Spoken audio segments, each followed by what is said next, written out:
Hi everyone, in this video I'm going to show you how you can clear recently played on Spotify.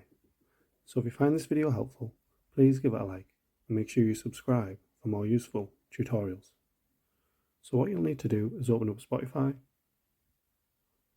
click on your profile icon on the top left, then select Settings and Privacy. Once you're on here, go to Privacy and Social. And what you want to do is make sure recently played artists is turned off and you want to turn on private session. So all this will do will hide your listening activity for up to 6 hours. So that should remove your recently played for 6 hours. If you want to do it that way, you can also come out of here and go on data saving and offline. And then if you scroll down, you should get the option to clear cache. So that all that'll do is clear all your previous data, and it should remove a lot of your previously played songs. Thanks for watching.